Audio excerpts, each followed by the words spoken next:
Hello everyone, मैं MD Yadav और आप देख रहे हैं सूर्योदय सक्सेस पॉइंट। आज की इस कक्षा में हम सॉल्व करने वाले हैं कक्षा 6 और 7 की जो हिंदी की कार्य पुस्तिका है उसका आकलन पत्र 14। तो चलिए स्टार्ट करते हैं।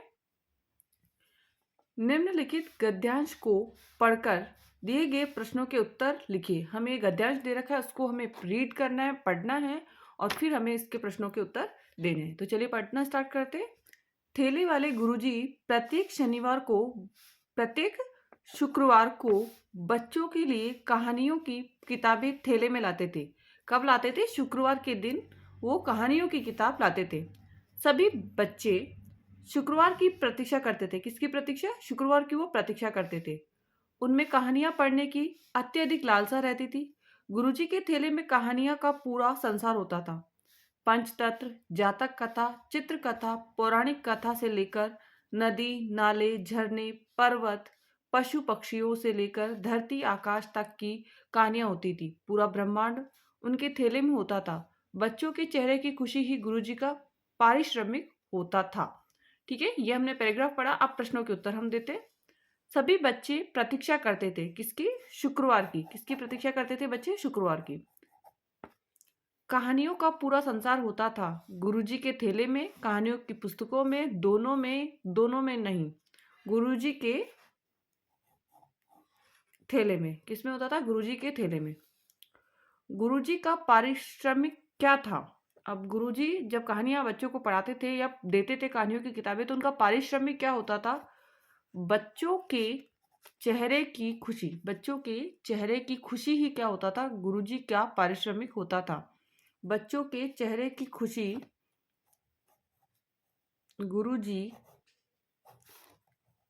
का पारिश्रमिक होता था। नेक्स्ट, पूरा ब्रह्मांड गुरुजी के थैले में होता था। कैसे? अब पूरा ब्रह्मांड गुरुजी के थैले में कैसे होता था? क्योंकि गुरुजी के थैले में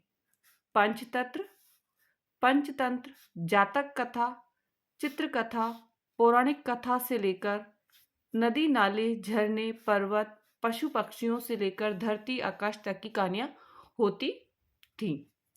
गुरुजी के थैले में पंचतंत्र, जातक कथा, चित्र कथा, पौराणिक कथा से लेकर नदी, नाले, झरने, पर्वत, पशु पक्षियों से लेकर धरती आकाश तक की कहानियां होती थी। इसीलिए गुरुजी के थैले में पूरा ब्रह्मांड होता था।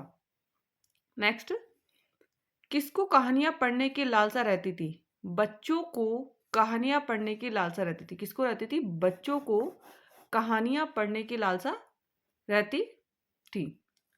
आपको किस तरह की कहानियां पढ़ना अच्छा लगता है? जिस तरह की भी कहानी आपको अच्छा लगता है वो आप लिख सकते हैं। अब यहाँ पे मैंने लिखा है पंचतंत्र की कहानियां पढ़ना अच्छा लगता है, तो आपको जिस तरह की कहानियां लग सकता है, नहीं तो आप पंचतंत्र लिख दीजिए, जैसे भी आपको पसंद हो। लंगूर के बच्चों को संभाला। किसने संभाला था? लोगों ने। लोगों को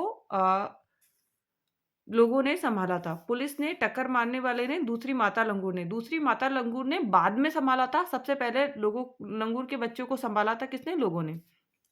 सादा जीवन प्रतीक है महानता का। किसका है? महानता का है।